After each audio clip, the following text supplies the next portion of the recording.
Madame de Sévigné a d'ordinaire le plus beau teint du monde, les yeux petits et brillants, la bouche plate, mais de belles couleurs, le front avancé, le nez semblable à soie, ni long ni petit, carré par le bout, et tout cela, qui en détail n'est pas beau, est à tout prendre assez agréable. Le coup d'œil sur l'histoire, le recul vers une période passée, ou, comme aurait dit Racine, vers un pays éloigné, vous donne des perspectives sur votre époque et vous permet d'y penser davantage, de voir davantage là les problèmes qui sont les mêmes et au contraire les problèmes qui diffèrent ou les solutions. Concordance des temps, Jean-Noël Jeannet. Bonjour. Il est permis de s'en attrister. Parmi les effets contrastés, positifs et négatifs de l'émergence du numérique, figure une conséquence importante de la prolifération des courriels. La correspondance traditionnelle portée par l'écriture est en passe de s'étioler, et cela à toute vitesse. La Poste vient d'ailleurs d'en prendre acte en supprimant tristement, sans qu'il ne s'élève guère de protestation, les timbres qui garantissaient, selon sa vocation, la promptitude dans la livraison des lettres privées. L'envie surgit, du coup, entre nostalgie et lucidité, de se reporter en arrière vers tel ou tel trésor de lettres échangées qui ont affirmé leur place au centre de l'histoire littéraire et sociale. Les exemples pourraient être nombreux, mais nul ne s'impose avec plus de force que celui de Madame de Sévigné, qui va se trouver, sous cet angle, le sujet de notre émission. Avec Geneviève Haroche-Bouzinac, professeure émérite à l'Université d'Orléans, biographe reconnue de la merveilleuse marquise, nous allons restituer la richesse de cette correspondance, devenue, avec le temps, si fameuse. Elle s'est développée entre secret, discrétion et transparence, selon une dialectique compliquée qui méritera qu'on s'y attarde. Elle renseigne magnifiquement, avec une sincérité que les écrits immédiatement publics n'auraient pas permise, sur les composantes et les ressorts de la société des lettres à son époque. Elle parle de politique, parmi le tourbillon des passions et des intrigues de la cour et de la ville, en nous dévoilant ce qui, sur le champ, n'était que murmuré. Elle dit aussi beaucoup, avec la franchise que suscite la passion et que permet l'écrit intime, sur la spécificité, la permanence peut-être, de sentiments familiaux compliqués, en inscrivant, semble-t-il, en son centre, l'amour intense et exclusif porté par une mère à sa fille. Je m'en vais vous mander la chose la plus étonnante, la plus surprenante, la plus merveilleuse, la plus miraculeuse, la plus triomphante, la plus étourdissante, la plus inouïe, la plus singulière, la plus brillante, la plus digne d'envie. Enfin, une chose dont on ne trouve qu'un exemple dans les siècles passés. Encore cet exemple n'est-il pas juste? Une chose que l'on ne peut pas croire à Paris. Comment la pourrait-on croire à Lyon? Une chose qui fait crier miséricorde à tout le monde. Une chose qui comble de joie Madame de Rohan et Madame d'Autrive. Une chose enfin qui se fera dimanche, où ceux qui la verront croiront avoir la berlue. Une chose qui se fera dimanche et qui ne sera peut-être pas faite lundi. Je ne puis me résoudre à la dire, devinez-la, je vous le donne en 3. Jetez-vous votre langue au chien. Eh bien, il faut donc vous la dire. Monsieur de Lauzun épouse dimanche au Louvre. Devinez qui?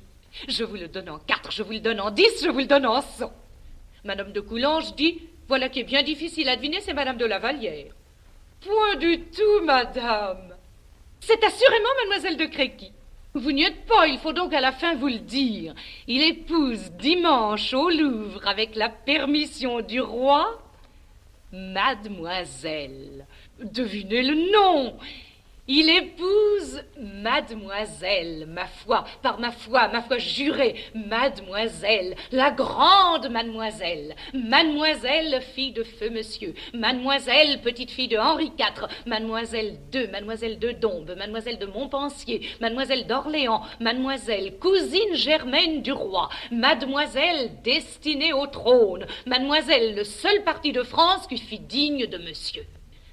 Voilà un beau sujet de discourir. Si vous criez, si vous êtes hors de vous-même, si vous dites que nous avons menti, que cela est faux, qu'on se moque de vous, que voilà une belle raillerie, que cela est bien fade à imaginer, si enfin vous nous dites des injures, nous trouverons que vous avez raison, nous en avons fait autant que vous. Adieu. Les lettres qui seront portées par cet ordinaire vous feront voir si nous disons vrai ou non. Geneviève Haroche, bonjour. Bonjour Jean-Noël Jeannenet.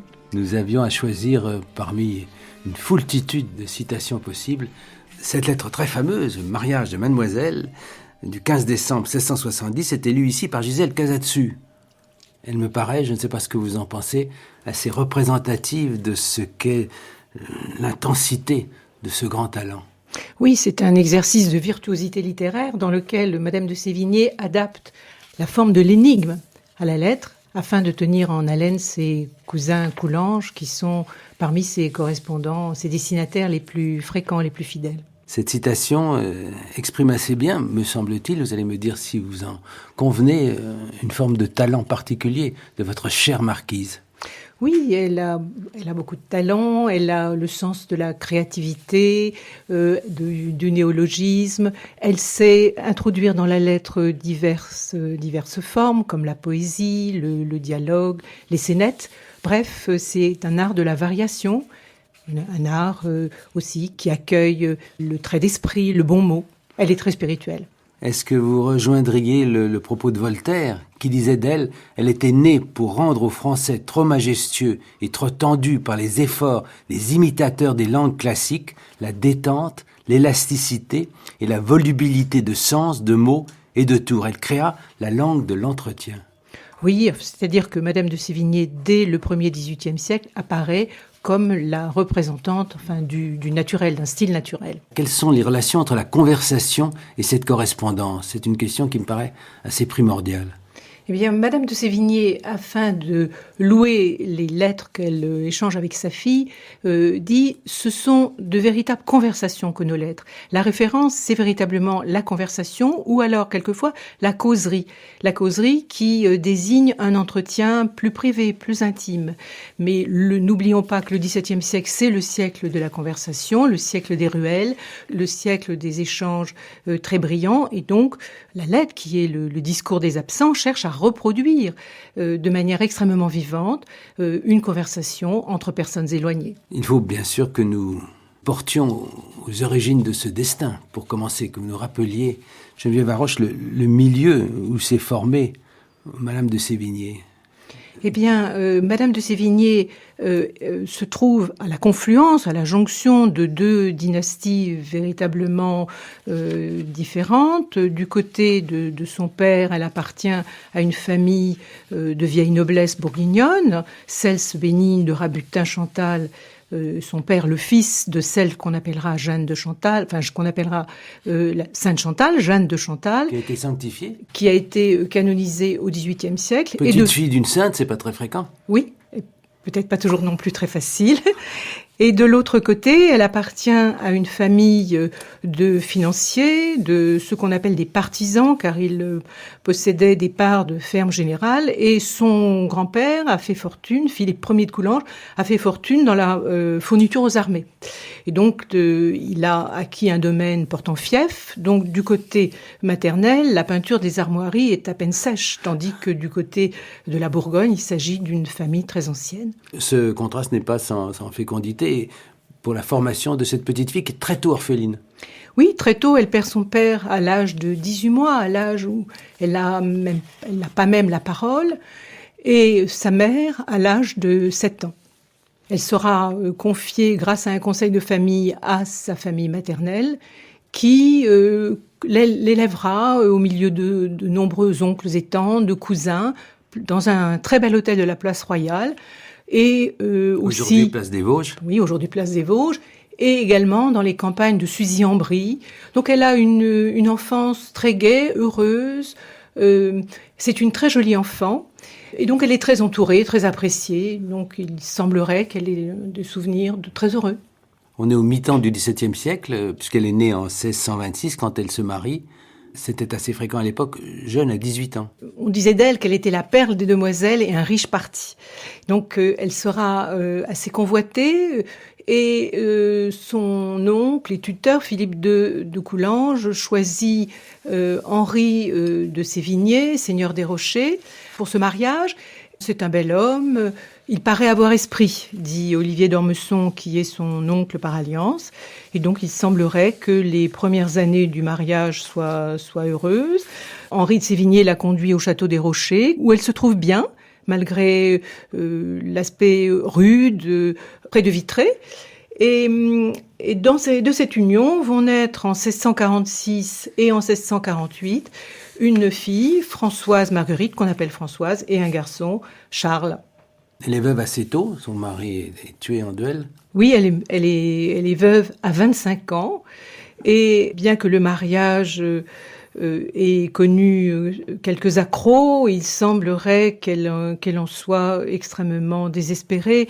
Elle évoquera plus tard l'abîme où j'étais à la mort de Monsieur de Sévigné. Est-ce que ceux qui ont dit ou prétendu qu'elle pouvait être un des modèles de Célimène dans le Misanthrope de Molière peuvent être justifiés? Oui, l'amour que je porte à cette jeune veuve ne ferme point mes yeux aux défauts qu'on lui treuve, etc. Oui, en tout cas, si ce n'est un modèle, du moins un élément de comparaison semblable, certainement. Après son veuvage, on peut songer aussi au poème de La Fontaine, La jeune veuve. Hein, c'est une veuve qui n'est pas mélancolique, qui est très courtisée. Elle a du bien. Enfin, Marie de Rabutin-Chantal avait beaucoup de biens, mais par son mariage, elle hérite des dettes de la famille de Sévigné, et des dettes contractées déjà par Charles de Sévigné, son beau-père, qu'elle n'a jamais connu, mais également des dettes d'Henri. Ce qui fait qu'elle sera obligée de vendre des terres afin de retrouver un équilibre financier. En cela, elle est aidée par son oncle, l'abbé Christophe de Coulanges, qu'on surnomme le bien bon, qui est quelqu'un qui a le sens des chiffres et aussi le goût des bâtiments. Et puis il y a un autre personnage qui est important pour elle, c'est son cousin, Bussy Rabutin, avec qui elle entretient ce qu'elle a appelé des rabutinades. Oui, des rabutinades et ce qu'on appelle le rabutinage, hein, c'est-à-dire c'est une façon de se disputer, de se réconcilier, d'échanger de bons mots. Donc c'est une façon extrêmement spirituelle de créer des néologismes, on l'a dit. Peut-être pourrait-on dire que ce rabutinage est l'ancêtre du marivaudage. Ou du flirt au XIXe siècle. Peut-être, oui. C'est Bussy Rabutin dit d'elle, elle était de ces gens qui ne devraient jamais mourir, comme il en est qui ne devraient jamais naître dans son histoire amoureuse des Gaules. Et puis, à certains moments, il se brouille et il est capable de faire d'elle un portrait plus acidulé, comme celui que je vais vous faire entendre. C'est une citation extraite de Une vie, une œuvre, consacrée à Bussy Rabutin, le 26 juin 1986, une émission de Marie-France Hazard. La lecture est de Bernard Lavalette. Madame de Sévigné a d'ordinaire le plus beau teint du monde, les yeux petits et brillants, la bouche plate, mais de belles couleurs, le front avancé, le nez semblable à soie, ni long ni petit, carré par le bout, la mâchoire comme le bout du nez, et tout cela, qui en détail n'est pas beau, est à tout prendre assez agréable. Elle a la taille belle, sans avoir bon air, elle a les cheveux blonds, déliés et épais, elle a bien dansé, et à l'oreille encore juste. Elle a la voix agréable, elle sait un peu chanter. Voilà pour le dehors, à peu près comme elle est faite. Il n'y a point de femme qui ait plus d'esprit qu'elle. Sa manière est divertissante. Il y en a qui disent que, pour une femme de qualité, son caractère est un peu trop badin. Du temps que je la voyais, je trouvais ce jugement-là ridicule, et je sauvais son burlesque sous le nom de gaieté. Aujourd'hui, quand ne la voyant plus, son grand feu ne m'éblouit pas, je demeure d'accord qu'elle veut être trop plaisante. Si on a de l'esprit, et particulièrement de cette sorte d'esprit qui est enjoué, on n'a qu'à la voir, on ne perd rien avec elle. Elle vous entend, elle entre juste dans tout ce que vous dites, elle vous devine et vous mène d'ordinaire bien plus loin que vous ne pensez aller. Quelquefois aussi, on lui fait voir bien du pays. La chaleur de la plaisanterie l'emporte et, en cet état, elle reçoit avec joie tout ce qu'on lui veut dire de libre, pourvu qu'il soit enveloppé. Avec tant de feu, il n'est pas étrange que le discernement soit médiocre. Ces deux choses étant d'ordinaire incompatibles, la nature ne peut faire de miracle en sa faveur. Un sot éveillé l'emportera toujours auprès d'elle sur un honnête homme sérieux. La gaieté des gens la préoccupe. La plus grande marque d'esprit qu'on lui peut donner, c'est d'avoir de l'admiration pour elle. Elle aime l'encens. Elle aime d'être aimée, et pour cela elle sème afin de recueillir. Elle donne de la louange pour en recevoir. Elle aime généralement tous les hommes, quelque âge, quelque naissance et quelque mérite qu'ils aient, et de quelque profession qu'ils soient. Tout lui est bon, depuis le manteau royal jusqu'à la soutane, depuis le sceptre jusqu'à l'écritoire. Quelques épines, Geneviève Haroche, dans ce portrait du cousin Bussy-Rabutin. Elle aime tous les hommes et elle décide de n'en épouser aucun. Oui, alors il ne faut pas sous-estimer dans le portrait composé par Bussy une réaction de colère après le refus d'un prêt qu'il avait demandé à sa cousine. Donc il compose ce portrait charge et ce portrait, elle ne le découvrira qu'en 1666, 3 années plus tard. Donc il est vrai que Bussy souligne la situation de veuve, les avantages du statut de veuve, pour ainsi dire. Et c'est un statut auquel Madame de Sévigné a beaucoup tenu. L'angoisse d'avoir à affronter d'autres maternités, par exemple. Madame de Lafayette disait « on meurt fort bien de ces choses-là ». Sa grande amie, Madame de Lafayette. Oui, sa première amie, celle qu'elle appelait sa première amie. La princesse de Clèves. Oui, l'auteur de la princesse de Clèves. Que Nicolas Sarkozy aimait tellement. Oui, absolument.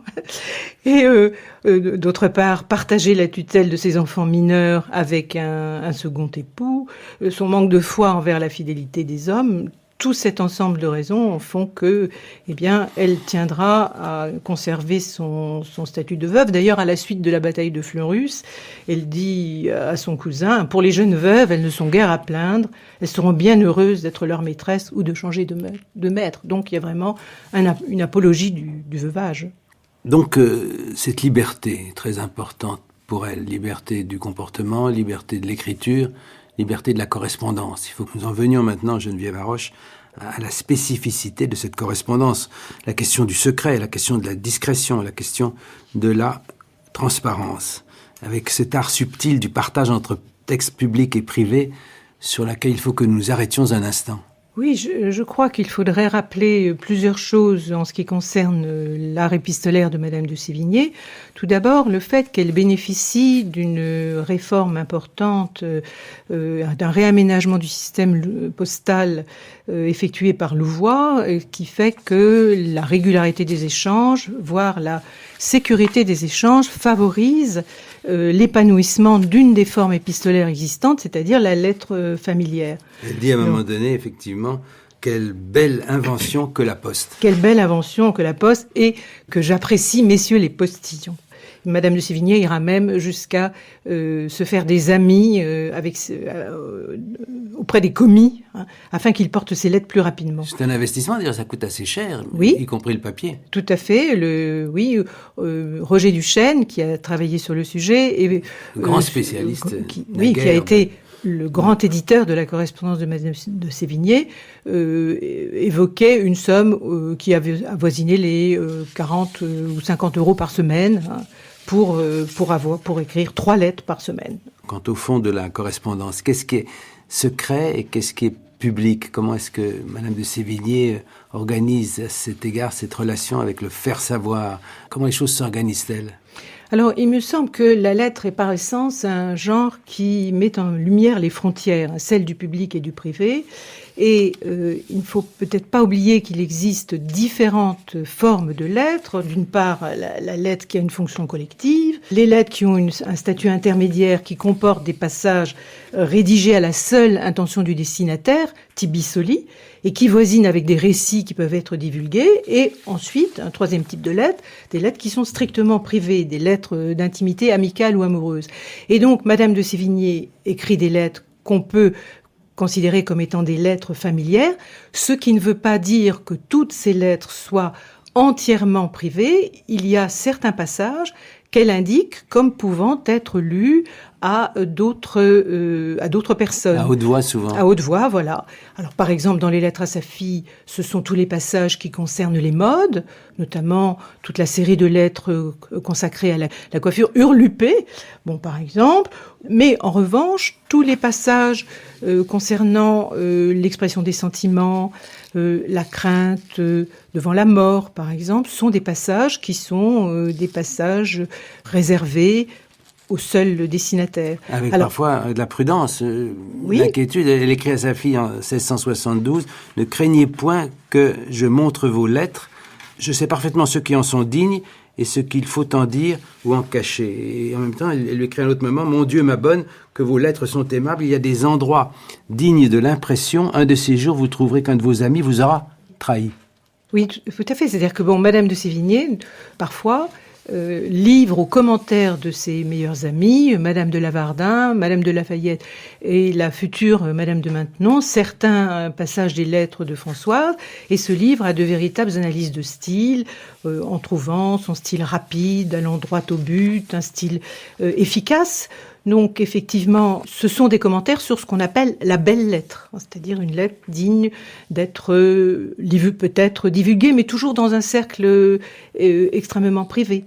En revanche, les lettres de relation comme celle qui a été lue, la lettre sur le mariage de Lauzun, sont des lettres qui sont plus ou moins explicitement destinées à un petit groupe de destinataires. Ce qui nous amène à un autre élément essentiel, c'est que la lettre est une forme littéraire qui est une forme non seulement hybride, mais également une forme gigogne, parce qu'elle accueille en son sein d'autres formes littéraires, comme la poésie, comme l'énigme, comme le dialogue, ou comme la relation, c'est-à-dire la description en forme. Donc c'est un genre qui est une sorte de matrice, et Madame de Sévigné, qui connaît très bien les codes, qui connaît très bien l'histoire du genre. Donc Madame de Sévigné est quelqu'un de parfaitement averti.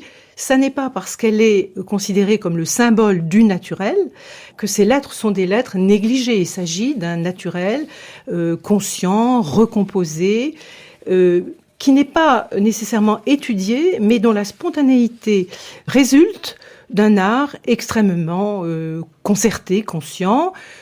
D'autre part, comme mondaine, comme lettrée, elle sait également que la lettre comporte des codes et elle les subvertit. Par exemple, elle se moque parfois de ce qu'elle appelle le style à 5 sols, c'est-à-dire le style de ces formulaires qui sont vendus sur le Pont-Neuf, où on commence une lettre par « j'ai reçu la vôtre ». Eh bien, quelquefois, lorsqu'elle est séparée, lorsqu'elle souffre de l'absence de Françoise, elle dit « aujourd'hui, je ne me moquerai plus des lettres qui commencent par « j'ai reçu la vôtre ». Donc voilà, il y a cette virtuosité qui est à la fois consciente, naturelle, spontanée, inventive, et qui explique la raison pour laquelle ces lettres sont devenues une sorte de parangon de l'art épistolaire à la française. C'est en somme, si je vous suis, un art subtil du partage entre texte public et privé. Oui. Est-ce qu'elle se voit déjà comme auteure, comme une écrivaine ? Alors, je ne crois pas du tout que Madame de Sévigné se voit comme une écrivaine. Et pour preuve, une anecdote qui se produit au moment où Madame de Lafayette a publié La Princesse de Clèves. On en parle beaucoup, on en parle dans le Mercure. Il y a des articles, des commentaires. Elle échange beaucoup avec son cousin Bussy-Rabutin à ce sujet. Et Bussy-Rabutin, connaissant la complicité qui a présidé à la rédaction de La Princesse de Clèves, complicité entre Madame de Lafayette et La Rochefoucauld, Bussy-Rabutin lui propose d'écrire, elle aussi, avec lui, une histoire à 2 voix. Et à ce moment-là, Madame de Sévigné ne reprend pas la balle au bond. Ce qui l'intéresse, c'est d'écrire, c'est une écriture adressée, c'est une écriture qui reflète la conversation, mais elle n'est pas intéressée par se trouver, se dit-elle, entre toutes les mains. Voilà, cette notion du public, d'un public anonyme, l'importune. En même temps, elle cherche un public qui n'est pas anonyme, qui est proche. Quand on retrouve certaines de ces lettres très fameuses, On ne peut pas ne pas penser qu'elle souhaitait que son texte fût diffusé quelque peu. À la ronde, je pense, je vous en offre un, on attend probablement, la fameuse évocation de la mort de Vatel, une lettre du 26 avril 1871 lue par Gisèle Casatsu. Vatel, c'est le maître d'hôtel du Grand Condé qui accueille le roi de France à Chantilly. Et voilà l'histoire. Il est dimanche 26 avril. Cette lettre ne partira que mercredi, mais ceci n'est pas une lettre, c'est une relation que vient de me faire Moreuil à votre intention de ce qui s'est passé à Chantilly touchant Vatel. Je vous écrivis vendredi qu'il s'était poignardé. Le roi arriva jeudi au soir. La chasse, les lanternes, le clair de lune, la promenade, la collation dans un lieu tapissé de jonquilles, tout cela fut à souhait. On soupa. Il y eut quelques tables où le rôti manqua, à cause de plusieurs dîners où l'on ne s'était point attendu. Cela saisit Vatel. Il dit plusieurs fois « Je suis perdu d'honneur, voici un affront que je ne supporterai pas. » Il dit à Gourville « La tête me tourne, il y a 12 nuits que je n'ai dormi, aidez-moi à donner des ordres. » Gourville le soulagea en ce qu'il put. Ce rôti qui avait manqué, non pas à la table du roi, mais au 25e, lui revenait toujours à la tête. Monsieur le prince alla jusque dans sa chambre et lui dit « Va-t-elle, tout va bien, rien n'était si beau que le souper du roi. » Il lui dit « Monseigneur, votre bonté m'achève. Je sais que le rôti a manqué à 2 tables. » « Point du tout, dit monsieur le prince, ne vous fâchez point, tout va bien. » La nuit vient. À 4 heures du matin, Vatel s'en va partout. Il trouve tout endormi. Il rencontre un petit pourvoyeur qui lui apportait seulement 2 charges de marée. Il lui demande « Est-ce là tout ?» Il lui dit « Oui, monsieur. » Il ne savait pas que Vatel avait envoyé à tous les ports de mer. Il attend quelque temps. Les autres pourvoyeurs ne viennent point. Sa tête s'échauffait. Il croit qu'il n'aura point d'autre marée. Il trouve Gourville et lui dit « Monsieur, je ne survivrai pas à cet affront-ci. J'ai de l'honneur et de la réputation à perdre. » Gourville se moqua de lui. Vatel monte à sa chambre, met son épée contre la porte et se la passe au travers du cœur. Mais ce ne fut qu'au 3e coup, car il s'en donna 2 qui n'étaient pas mortels. Il tombe mort. La marée, cependant, arrive de tous côtés. On cherche Vatel pour la distribuer. On va à sa chambre, on heurte, on enfonce la porte. On le trouve noyé dans son sang. Monsieur le prince le dit au roi fort tristement. On dit que c'était à force d'avoir de l'honneur en sa manière. On loua et blâma son courage. Le roi dit qu'il y avait 5 ans qu'il retardait de venir à Chantilly parce qu'il comprenait l'excès de cet embarras. Il dit à monsieur le prince qu'il ne devait avoir que 2 tables et ne se point charger du reste. Mais c'était trop tard pour le pauvre Vatel. Cependant, Gourville tâche de réparer la perte de Vatel. Elle le fut. On dîna très bien, on fit collation, on soupa, on se promena, on joua, on fut à la chasse. Tout était parfumé de jonquilles, tout était enchanté. Tout était enchanté, Geneviève Laroche. Il y a là un mélange de cynisme, d'apitoiement. Cet aspect de la correspondance de Madame de Sévigné, à quoi nous consacrons cette émission, elle nous apporte une sorte de reportage sur ce qu'est la cour pendant plusieurs décennies. Et elle a un œil, comme on disait des journalistes au XXe siècle. On a dit d'elle qu'elle avait des talents de reportage, hein, c'est évident.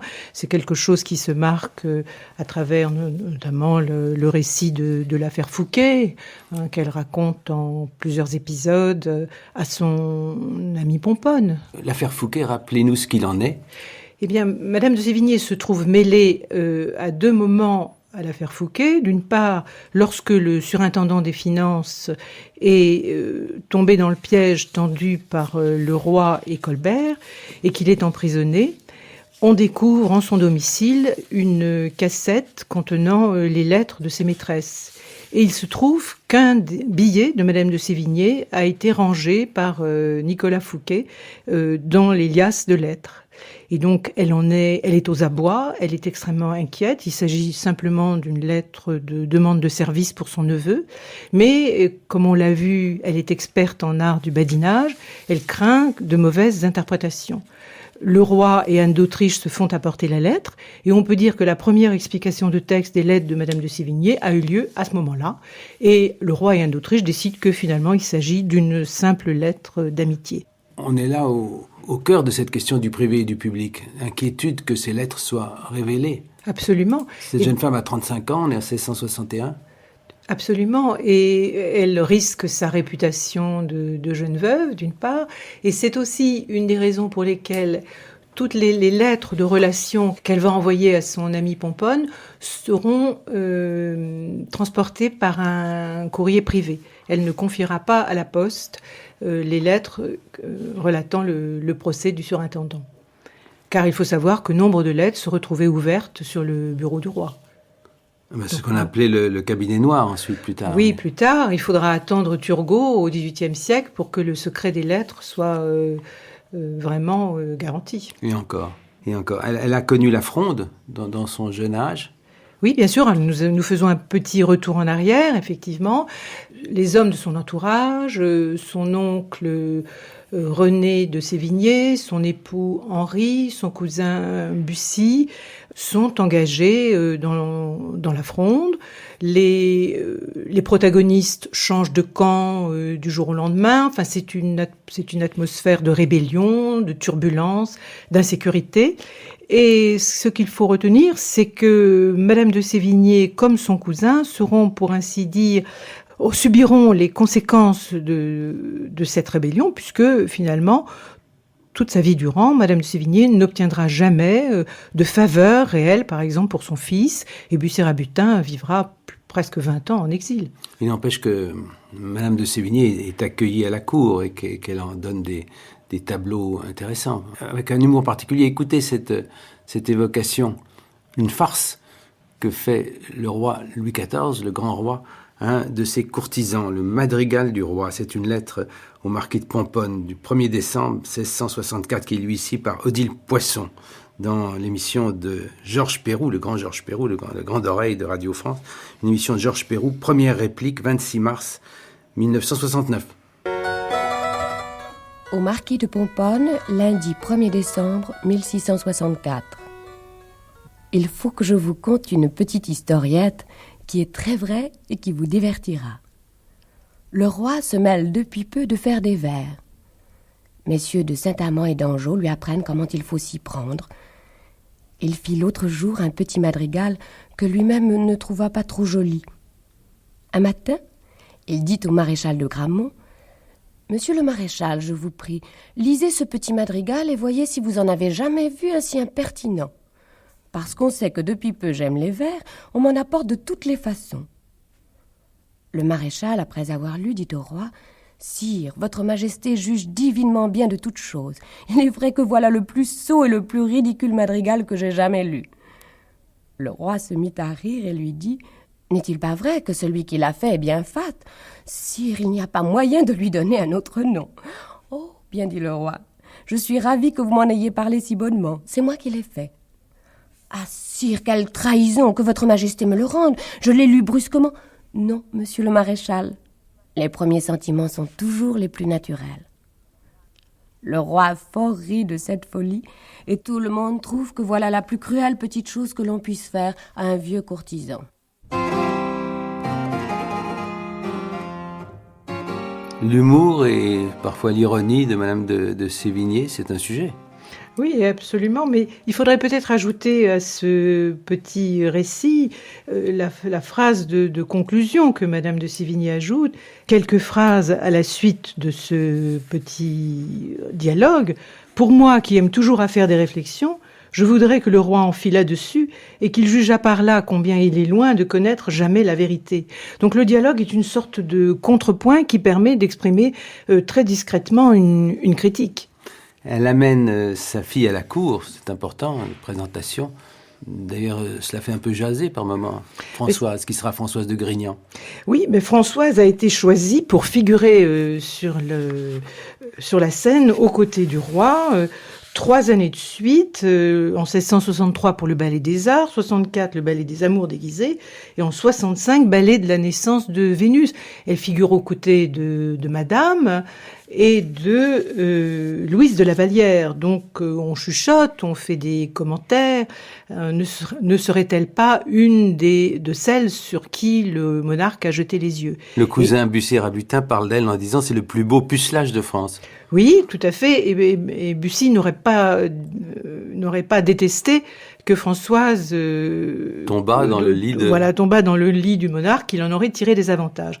Mais La Fontaine dédie en 1669 une fable à Mademoiselle de Sévigné, la fable du lion amoureux, qui se termine par le distique fameux « Amour, amour, quand tu nous tiens, on peut bien dire adieu prudence ». Parce que le lion a accepté de se faire limer les ongles le lion et les dents. a accepté de se faire limer les ongles. Et ça se termine très mal pour lui. Tout à fait. France Culture, Concordance des temps, Jean-Noël Jeannet. Il y a la cour et puis il y a la ville. Et elle est aussi une femme de lettres, elle se rapproche des précieuses, celles qui ne sont pas vues par tout le monde comme par Molière, comme précieuses ridicules. Oui, Madame de Sévigné apprécie la compagnie de Mademoiselle de Scudéry, notamment, dont elle fréquente les samedis de la rue de Beauce, où se trouve également Pélisson, qui est le rédacteur d'un petit journal qui relate les entretiens de ce petit cénacle. Et elle a également eu connaissance de la fameuse carte de Tendre, qui est une carte où Mademoiselle de Scudéry décrit un espace amoureux, une géographie amoureuse, qui a pour fin, si l'on veut bien reprendre l'expression empruntée à Madame de Rambouillet, de débrutaliser les hommes, c'est-à-dire de les faire passer par différentes stades du sentiment, par différentes nuances de la sensibilité. Alors ces précieuses ont pour objectif, pour souhait, de se donner du prix, c'est-à-dire par la culture, par la connaissance, de parvenir à s'émanciper par la culture et se donner une certaine forme de liberté. Et certains observateurs inscrivent la marquise de Sévigné parmi les précieuses sous un pseudonyme. Oui, tout à fait. Elle va figurer dans le dictionnaire de Sommès des précieuses. Et à ce moment, c'est la mode des portraits. Par exemple, Mademoiselle va réaliser le portrait de Madame de Sévigné. Elle est considérée comme une des précieuses, bien qu'elle n'ait jamais elle-même tenu la plume pour rédiger des portraits. Elle est au contact des écrivains de son temps. Vous citiez Ménage, Chapelain, Costa. La Rochefoucauld, qui est un de ses grands amis. Évidemment, avec La Rochefoucauld, avec Madame de Lafayette, elle s'exerce au jeu des maximes. Elle compare différentes formes de maximes. Donc, elle est véritablement baignée dans ce qu'on appelle le loisir lettré, dans une vie extrêmement cultivée. Elle lit. Son fils Charles, lorsqu'ils se trouvent ensemble au Rocher, lui fait la lecture. On lit de l'histoire, car elle s'y intéresse, mais on lit également des romans à épisodes, comme les romans de la Calprenède. Elle lit plusieurs heures par jour. Nous évoquons sa fille il y a un instant. Geneviève Haroche, il faut que nous en venions, on ne peut pas en faire l'économie, à la grande question de ses relations avec sa fille, marquée par une passion, un enthousiasme, des frustrations majeures.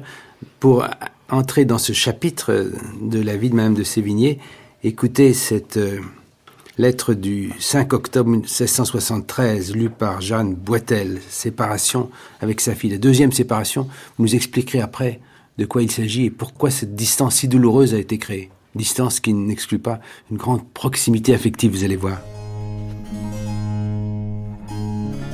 À Madame de Grignan, à Montélimar, 5e octobre 1673.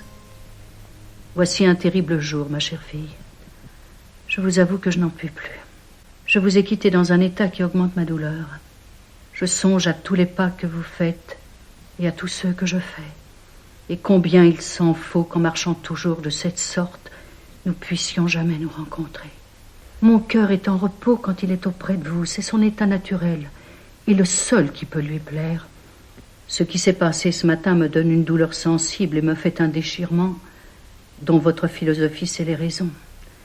Je les ai sentis et les sentirai longtemps. J'ai le cœur et l'imagination tout remplis de vous. Je n'y puis penser sans pleurer. Et j'y pense toujours. de sorte que l'état où je suis n'est pas une chose soutenable. Comme il est extrême, j'espère qu'il ne durera pas dans cette violence. Je vous cherche toujours, et je trouve que tout me manque parce que vous me manquez. Mes yeux, qui vous ont tant rencontré depuis 14 mois, ne vous trouvent plus. Le temps agréable qui est passé rend celui-ci douloureux, jusqu'à ce que j'y sois un peu accoutumée. Mais ce ne sera jamais assez pour ne pas souhaiter ardemment de vous revoir et de vous embrasser. Je sais ce que votre absence me fait souffrir. Je serai encore plus à plaindre parce que je me suis fait imprudemment une habitude nécessaire de vous voir. Il me semble que je ne vous ai point assez embrassé en partant. Je ne vous ai point dit assez combien je suis contente de votre tendresse. Je ne vous ai point assez recommandé à Monsieur de Grignan. Et je ne l'ai point assez remercié de toutes ses politesses pour moi. Je suis dévorée de curiosité. Je n'espère de consolation que de vos lettres qui me feront encore bien soupirer. En un mot, ma fille, je ne vis que pour vous. On comprend à entendre ce texte, Geneviève Haroche, que depuis que les lettres de Madame de Sévigné ont été connues dans le cours du XVIIIe et surtout du XIXe siècle, beaucoup d'encre est coulée à propos de cette relation. Mais vous apportez aussi votre point de vue qui tranche sur ceux d'avant, et je voudrais que vous nous expliquiez cela. Oui, alors cet extrait révèle tout d'abord à quel point l'absence, c'est d'abord un vide.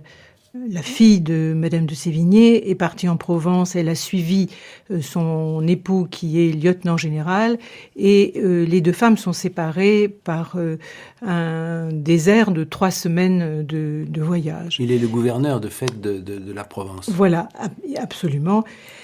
Donc ces lettres sont extrêmement pathétiques, effectivement, et étant donné le déséquilibre des sources, c'est-à-dire le fait que sur les 1120 lettres que nous possédons de Madame de Sévigné, 764 lettres sont destinées à sa fille, eh bien, le regard sur Madame de Sévigné s'en est trouvé certainement modifié. On n'a pas les siennes de surcroît, celles de On n'a de pas les Françoise. lettres de Françoise, elles ont été détruites par Madame de Simiane, la petite fille de Madame de Sévigné.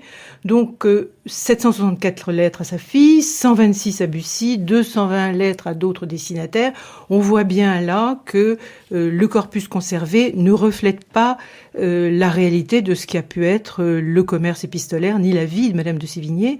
Et donc il me semble que ce déséquilibre a eu tendance à orienter l'interprétation de Madame de Sévigné en mère pathétique, parce que si elle était réellement peinée du départ de sa fille, cela ne l'empêchait pas de continuer une vie sociale, de voir ses amis, d'aller en Bretagne, de s'y trouver bien et de vivre de manière relativement gaie.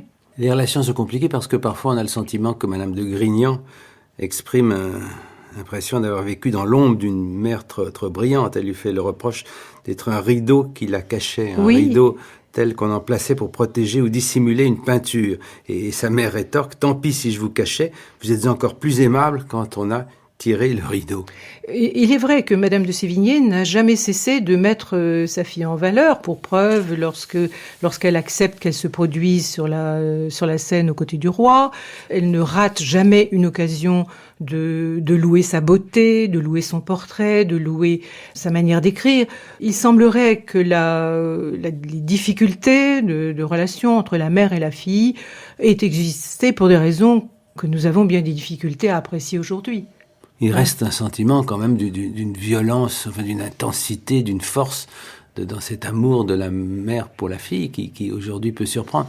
Est-ce que l'expression du temps explique aussi cela ? Il est possible, effectivement, que cette intensité ait donné lieu à des interprétations, mais ce serait oublier notamment la présence de son fils Charles, pour lequel elle a une relation extrêmement forte. Et il me semble que ce qui fait obstacle à la relation entre la mère et la fille, c'est cette fuite, cette opacité que Françoise oppose à sa mère. Dans le fond, Madame de Sévigné ne la comprend pas si bien que ça, elle lui est un peu étrangère.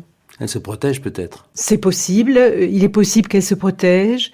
Donc il est très difficile pour nous d'en juger, mais je pense qu'il ne faut pas négliger les autres affections, qui sont des affections également maternelles que Madame de Sévigné a eues, pour son fils et aussi par exemple pour sa petite fille Marie-Blanche.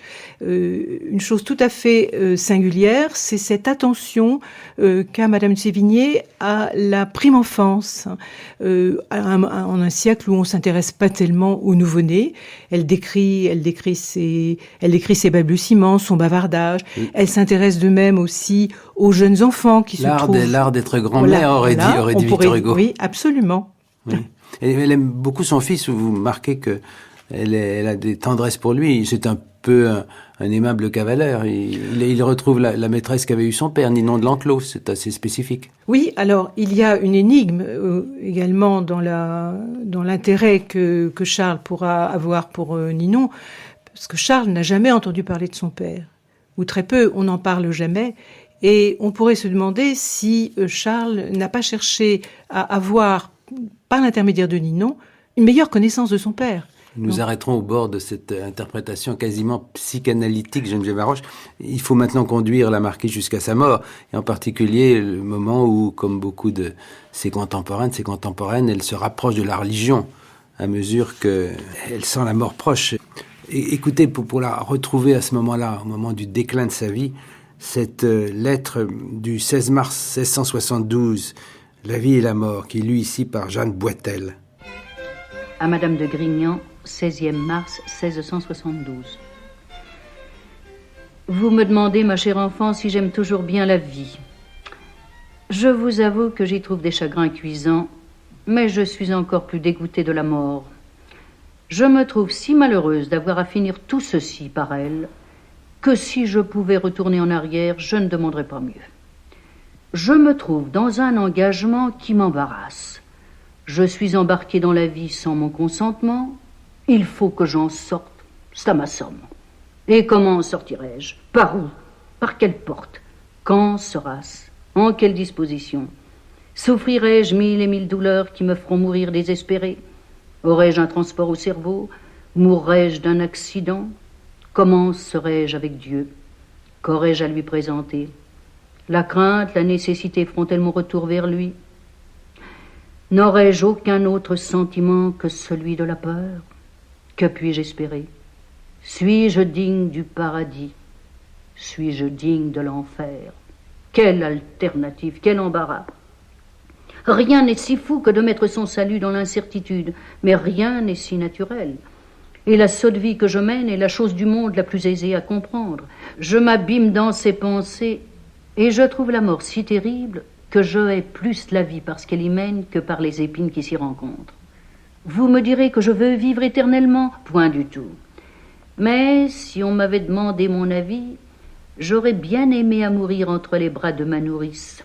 Cela m'aurait ôté bien des ennuis et m'aurait donné le ciel bien sûrement et bien aisément.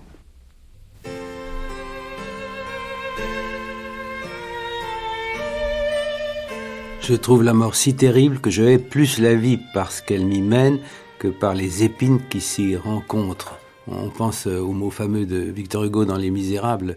La mort n'est rien. Ce qui est affreux, c'est de ne plus vivre. Nous touchons là la question de la religion de Madame de Sévigné.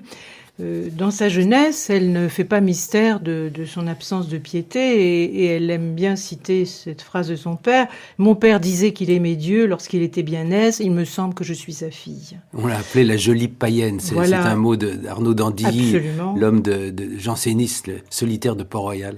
Oui, et elle a été proche, effectivement, de plusieurs personnes ayant joué un rôle actif dans le groupe de Port-Royal. Son oncle René Renaud, Arnaud de Pomponne. Elle lit et elle relit les petites lettres, c'est-à-dire les lettres provinciales, mais elle ne communique que très rarement. Elle a des difficultés à prier, et par exemple, lorsqu'un jour elle aperçoit la mère Agnès en extase, cela lui semble extrêmement étranger. Donc elle a recours à une autre notion qui est la notion de providence, dont elle a pu lire la définition dans ses lectures de l'introduction à la vie dévote de François de Sales, qui fut proche de sa grand-mère. Donc elle a recours à cette notion de providence comme une solution qui lui permet de rester dans le sein de l'Église. C'est ma dévotion, c'est mon scapulaire, c'est mon rosaire. Cependant, elle finit par être touchée sans qu'on puisse vraiment parler de conversion, comme on l'a dit parfois. Et c'est un événement fortuit, c'est la mort toute sainte et paisible de son oncle Saint-Aubin, ses obsèques dépourvues de toute pompe funèbre, qui sont le moment où elle sent pour la première fois un appel. Elle parle d'une mort délicieuse. Et elle, qui craignait de franchir la porte, comprend que la fin de la vie peut ne pas être une épreuve, et cet exemple la fortifie. Et voilà ce qu'elle dit au moment des obsèques. Il n'y a plus de temps pour lui, il jouit de l'éternité, avec un amour ardent et une crainte pleine de confiance. Donc il me semble que plutôt que dire que Madame Sévigné s'est rapprochée de Port-Royal, eh bien c'est plutôt cet exemple, cette expérience de la mort de son oncle qui la rassure et qui lui permet de franchir le pas d'une façon relativement apaisée. Donc ça ne contredit pas ce mot que vous avez quelque part dans votre biographie magnifique. Geneviève Haroche, elle était douée pour le bonheur, vous le confirmez ? Oui, absolument. Cette énergie, cette vitalité, elle la puise dans le spectacle de la prime enfance, observation qui est relativement rare en son temps, et elle la puise également dans l'observation du renouveau de la nature, dans l'observation de ses arbres. En fait, toute forme de vitalité la renforce et lui donne de l'énergie. Un mot pour finir sur sa postérité, car évidemment, il faut comprendre comment ces lettres qui n'étaient pas faites, nous l'avons dit, pour constituer une œuvre littéraire à proprement parler, vont progressivement émerger et faire d'elle un des phares de notre littérature de ce grand siècle. Ces lettres ont tout d'abord été divulguées dans les mémoires manuscrits de Bussy-Rabutin, puis publiées après sa mort en 1796 dans ses mémoires. C'est la première fois que des personnes n'appartenant pas à son cercle ont pu en prendre connaissance. Ensuite, ce sont des éditions subreptices au début du XVIIIe siècle, entre 1625 et 1626, qui ont donné connaissance de lettres décrivant la vie à la cour et qui ont commencé à intéresser le public. Vous avez évoqué sa petite fille Pauline de Simiane qui joue un rôle important, à la fois dans la publication et dans un certain contrôle de ce qui est donné à lire. Oui, absolument. C'est-à-dire que Pauline de Simiane, s'apercevant de la divulgation progressive de ces lettres, se saisit de cette question et, avec le chevalier Perrin, qui était un lettré, commence à donner une première édition des lettres, tout en demandant que les autographes soient détruits après la publication. Et c'est toute une histoire assez rocambolesque. En particulier, Lamartine connaît déjà son premier biographe, les romantiques s'y intéressent, et puis ensuite surgissent des manuscrits inattendus. Encore un mot, s'il vous plaît, sur ce point. Les lettres avaient été détruites, mais il semblerait que plusieurs copies de lettres aient été réalisées, et donc ce sont plusieurs érudits qui vont retrouver chez les antiquaires, chez les brocanteurs, voilà, ces copies, et grâce à ces copies, on a pu effectuer des comparaisons et compléter la première édition qui était l'édition Perrin. Donc l'histoire de la publication des lettres est complexe. On a ensuite retrouvé d'autres lettres, mais finalement des pans entiers sont entièrement disparus, comme les lettres à Charles et les lettres à Madame de Lavardin, par exemple, dont on sait qu'il y en avait énormément. Comment décririez-vous, pour finir, Geneviève Haroche, l'évolution de l'image de votre Madame de Sévigné depuis ce début du XVIIIe siècle jusqu'à nos jours? Elle a continué d'être en mouvement, me semble-t-il. Oui, tout à fait. Au XVIIIe siècle, elle est considérée comme la représentante d'un art épistolaire à la française, du naturel. C'est Voltaire, ce sont des gens comme Walpole, ce sont des gens comme Lord Chesterfield qui sont ses premiers lecteurs et qui recommandent sa lecture. Et puis ensuite, son premier véritable biographe, c'est Lamartine, qui superposait volontiers l'image de Madame de Sévigné à celle de sa propre mère.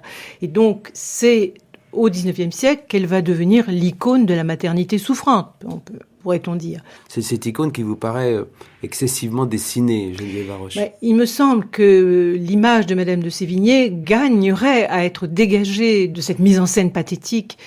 Et malheureusement, les études universitaires, et notamment les concours de l'agrégation, qui ont mis plusieurs fois à leur programme les lettres de l'année 1671. Alors bon, vous nous la baillez belle. Voilà, ont insisté, ont développé cette image de la mère souffrante en concentrant la recherche des jeunes chercheurs, la recherche des jeunes universitaires sur cet aspect de son talent. Vous considérez, ma chère collègue, que les programmes d'agrégation ont eu un rôle néfaste, si je comprends bien. Est-ce que je force votre pensée ?